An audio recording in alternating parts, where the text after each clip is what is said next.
ಕಂಠ YouTube channel study with ಪರಶುರಾಮ್ಗೆ ಸ್ವಾಗತವನ್ನು ಕೋರ್ತೀನಿ. 9ನೇ ತರಗತಿಯ ಪ್ರಥಮ ಭಾಷೆ ಕನ್ನಡದ ಪಠ್ಯಪೂರಕ ಅಧ್ಯಯನದಲ್ಲಿ 2ನೆಯ ಪಾಠ ಹೊಳೆಬಾಗಿಲು ಪಾಠದ ಅಭ್ಯಾಸ ಪ್ರಶ್ನೋತ್ತರಗಳನ್ನು ತಂದಿದ್ದೀನಿ. ಹಿಂದಿನ ವಿಡಿಯೋಗಳನ್ನು ನೋಡದೇ ಇದ್ದರೆ ವಿಡಿಯೋದ ಡಿಸ್ಕ್ರಿಪ್ಷನ್ ಬಾಕ್ಸ್ನಲ್ಲಿ ನಿಮಗೆ 9ನೇ ತರಗತಿ ಕನ್ನಡ ಪ್ರಶ್ನೋತ್ತರ ಅಂತ ಒಂದು ಪ್ಲೇಲಿಸ್ಟ್ ಲಿಂಕ್ ಇದೆ, ಅದನ್ನು ಒತ್ತಿ ನೋಡ್ಬೋದು. ದಯಮಾಡಿ ತಾವೆಲ್ಲರೂ ಕೂಡ ವಿಡಿಯೋನ ಲೈಕ್ ಮಾಡಬೇಕು, ನಿಮ್ಮ ಗೆಳೆಯರಿಗೆ ಶೇರ್ ಮಾಡಬೇಕು. ಫಸ್ಟ್ ಟೈಮ್ ಯೂಟ್ಯೂಬಲ್ಲಿ ವಾಚ್ ಮಾಡ್ತಿದ್ರೆ ಸಬ್ಸ್ಕ್ರೈಬ್ ಜೊತೆಗೆ ಬೆಲ್ ಐಕಾನನ್ನು ಅವಶ್ಯವಾಗಿ ಒತ್ತಿ ಅಂತ ಹೇಳ್ತಾ ಶುರು ಮಾಡೋಣ.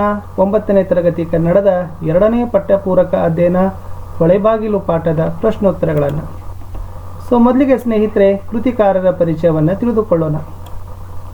ಕವಿ ಪ್ರಬಂಧಕಾರ ಸುಶ್ರುತ ದೊಡ್ಡರಿ ಮೂಲತಃ ಶಿವಮೊಗ್ಗ ಜಿಲ್ಲೆಯ ಸೊರಬ ತಾಲೂಕಿನವರು, ಈಗ ಬೆಂಗಳೂರು ವಾಸಿ. ಪ್ರಣತಿ ಸಂಸ್ಥೆಯ ಜೊತೆ ಸಾಹಿತ್ಯ, ಸಂಸ್ಕೃತಿ, ಪ್ರಕೃತಿಗೆ ಸಂಬಂಧಿಸಿದ ಕಾರ್ಯಕ್ರಮಗಳನ್ನು ಆಯೋಜಿಸಿದರು. ಚಿತ್ರಚಾಪ ಗೆಳೆಯರ ಜೊತೆ, ಹೊಳಬಾಗಿಲು ಲಲಿತ ಪ್ರಬಂಧಗಳು, ಬ್ಲಾಗಿಸು ಕನ್ನಡ ಡಿಂಡಿಮದ ಸಹ ಸಂಪಾದಿತ ಇವರ ಪ್ರಕಟಿತ ಕೃತಿಗಳು. ಮೌನಗಾಳ ಎಂಬ ಕೊಟ್ಟಿರೋ ಪ್ರಶ್ನೆಗಳಿಗೆ ಉತ್ತರಿಸಿರಿ. ಪ್ರಶ್ನೆ 1. ಲಾಂಚು ಬರುವವರಿಗೆ ಹೊತ್ತು ಕಳೆಯಲು ಏನೆಲ್ಲ ಚಟುವಟಿಕೆಗಳನ್ನು ಮಾಡಬಹುದು? ಉತ್ತರ: ಲಾಂಚು ಬರುವವರಿಗೆ ದಂಡೆಗುಂಟ ಅಡ್ಡಾಡುತ್ತಾ ಕಪ್ಪೆ ಚಿಪ್ಪು, ನುಣ್ಣನೆ ಉರುಟು ಕಲ್ಲುಗಳನ್ನು ಹೆಕ್ಕಬಹುದು, ಹೆಕ್ಕಿದ ಕಲ್ಲನ್ನು ಹೊಳೆಗೆ ಎಸೆಯಬಹುದು, ಕಲ್ಲು ಬಿದ್ದ ಜಾಗದಲ್ಲಿ ಎದ್ದ ಅಲೆ ಅಲೆಯಾಗಿ ತೇಲಿ ಬರುವುದನ್ನು ನೋಡುತ್ತಾ ಮೈಮರೆಯಬಹುದು. ಪ್ರಶ್ನೆ 2. ಲಾಂಚು ಹೊಳೆಯ ದಂಡಕ್ಕೆ ಬಂದು ನಿಂತಾಗ ಜನರ ಗಡಿಬಿಡಿ ಹೇಗಿರುತ್ತದೆ?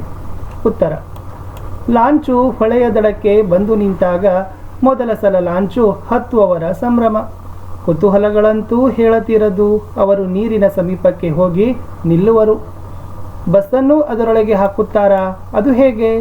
ಲಾಂಚು ಮಧ್ಯದಲ್ಲಿ ಕೆಟ್ಟು ಹೋದರೆ ಗತಿಯೇನು? ಮುಳುಗಿ ಹೋಗುತ್ತಾ? ನನಗೆ ಈಜು ಬರಲ್ವಲ್ಲಪ್ಪ. ಲಾಂಚಿನ ಡ್ರೈವರ್ ಎಲ್ಲಿ ಕುಳಿತಿರುತ್ತಾನೆ? ಪ್ರತಿದಿನ ಓಡಿಸಲು ಬೇಸರವಾಗುವುದಿಲ್ಲವೇ? ಇಂತಹ ಆಲೋಚನೆಗಳು ಬರುತ್ತಿರುತ್ತವೆ. ಪ್ರಶ್ನೆ 3. ನದಿಯಲ್ಲಿ ಲಾಂಚು ಚಲಿಸುತ್ತಿರುವಾಗ ಅದರಲ್ಲಿ ಕೂತವರ ಮಧ್ಯೆ ಏನೇನು ಮಾತುಕತೆಗಳು ನಡೆದಿರುತ್ತವೆ?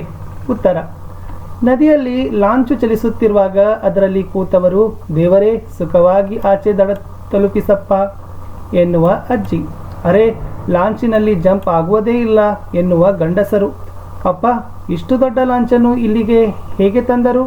ಲಾರಿಯಲ್ಲೂ ಹಿಡಿಯೋದಿಲ್ಲ ಎನ್ನುವ ಮಗುವಿನ ಪ್ರಶ್ನೆಗೆ, ಅರೆ ಹೌದಲ್ಲ, ಇಷ್ಟೇ ದೊಡ್ಡ ಲಾಂಚನ್ನು ಎಂಬ ಪ್ರಶ್ನೆಯನ್ನು ತನಗೆ ತಾನೇ ಕೇಳಿಕೊಂಡು ಗೊತ್ತಿದ್ದವನಂತೆ ಉತ್ತರಿಸಲು ಪ್ರಯತ್ನಿಸುವ ಮಾತುಕತೆಗಳು ನಡೆದಿರುತ್ತವೆ.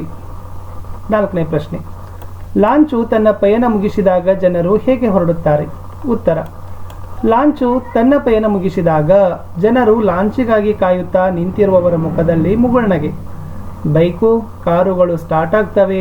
ಲಾಂಚು ನಿಂತಿದ್ದೇ ತಡ ಬಸ್ಸು, ಕಾರು, ಬೈಕುಗಳು ಬುರಬುರನೆ ದಡ ಸೇರುತ್ತವೆ. ಪ್ರಶ್ನೆ 5. ಹೊಳೆ ಮತ್ತು ಲಾಂಚಿನ ಒಟ್ಟಾರೆ ದಿನಚರಿಯ ಬಗ್ಗೆ ಲೇಖಕರ ಅನಿಸಿಕೆ ಏನು? ಉತ್ತರ: ಹೊಳೆ ಮತ್ತು ಲಾಂಚಿನ ಸಂಬಂಧ ಅವಿನಾಭಾವ.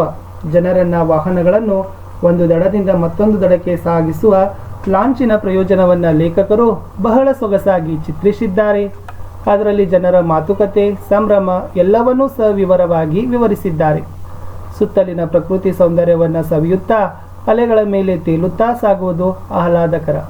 ಒಟ್ಟಾರೆ ಹೊಳೆ ಬಾಗಿಲಿನಲ್ಲಿ ನಮ್ಮ ಮನದ ಬಾಗಿಲು ತೆರೆದುಕೊಳ್ಳುತ್ತದೆ ಎಂಬುದು ಲೇಖಕರ ಅನಿಸಿಕೆಯಾಗಿದೆ.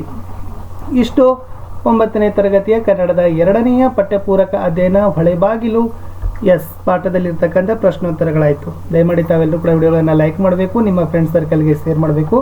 ವಿಡಿಯೋದ ಡಿಸ್ಕ್ರಿಪ್ಷನ್ ಬಾಕ್ಸ್ನಲ್ಲಿ ನಾವು 9ನೇ ತರಗತಿಯವರಿಗೆ ಅಪ್ಲೋಡ್ ಮಾಡ್ತಕ್ಕಂಥ ಕನ್ನಡ, ಇಂಗ್ಲೀಷ್, ಹಿಂದಿ, ವಿಜ್ಞಾನ ಮತ್ತು ಸಮಾಜ ವಿಜ್ಞಾನ ವಿಷಯದ ವಿಡಿಯೋಗಳ ಪ್ಲೇಲಿಸ್ಟ್ ಲಿಂಕ್ ಇದ್ದಾವೆ. ಅವುಗಳನ್ನು ಒತ್ತಿ ನಿಮ್ಮ ಗೆಳೆಯರಿಗೆ ಹಂಚಿಕೊಳ್ಳಿ. ನಮ್ಮದೇ ಒಂದು ಫೇಸ್ಬುಕ್ ಪೇಜ್ ಅದ, ಸ್ಟಡಿ ವಿತ್ ಪರಶುರಾಮ್ ಅಂತ. ಲಿಂಕ್ ವಿಡಿಯೋದ ಡಿಸ್ಕ್ರಿಪ್ಷನ್ ಬಾಕ್ಸ್ನಲ್ಲಿ ಹಾಕಿದ್ದೀನಿ. ಫಲವಾಗಿ ನಮ್ಮದೇ ಒಂದು ಪೇಜ್ ಅದ ಇನ್ಸ್ಟಾ ಐಡಿಯಲ್ಲಿ ಸ್ಟಡಿ ವಿತ್ ಪರಶುರಾಮ್ ಅಂತ. ಅದನ್ನು ಕೂಡ ತಾವೇನು ಮಾಡಬೇಕಪ್ಪ ಅಂತಂದರೆ ಫಾಲೋ ಆಗಬೇಕು. ಮೋಸ್ಟ್ ಇಂಪಾರ್ಟೆಂಟ್ ಅಂದರೆ ನಮ್ಮದೇ ಒಂದು ಟೆಲಿಗ್ರಾಮ್ ಗ್ರೂಪ್ ಸ್ಟಡಿ ವಿತ್ ಪರಶುರಾಮ್ನ ಲಿಂಕನ್ನು ವಿಡಿಯೋದ ಡಿಸ್ಕ್ರಿಪ್ಷನ್ ಬಾಕ್ಸ್ನಲ್ಲಿ ನಾನು ಪ್ರೊವೈಡ್ ಮಾಡಿದ್ದೀನಿ. ಅದಕ್ಕೂ ಕೂಡ ತಾವುಗಳು ಬಂದು ನೋಡಿ ಅಂತ ಹೇಳ್ತಾ, ಈ ವಿಡಿಯೋದ ಎಂಡ್ ಸ್ಕ್ರೀನಲ್ಲಿ ನಿಮಗೆ ಪ್ಲೇಲಿಸ್ಟ್ ಸಿಗ್ತಾ ಇದೆ 9ನೇ ತರಗತಿ ಕನ್ನಡ ಪ್ರಶ್ನೋತ್ತರ. ಅದನ್ನು ಒತ್ತಿ ತಾವೆಲ್ಲ ಪ್ರಶ್ನೋತ್ತರಗಳನ್ನು ಸಹಿತ ನೋಡಬಹುದು ಅಂತ ಹೇಳ್ತಾ ಸಿಗ್ತೀನಿ ನಾನು ಮತ್ತೊಂದು ಹೊಸ ವಿಷಯದ ವಿಡಿಯೋದಲ್ಲಿ. ಅಲ್ಲಿಯವರೆಗೂ ಚೆನ್ನಾಗಿರಿ, ಓದ್ತಾ ಇರಿ. ಬಾಯ್.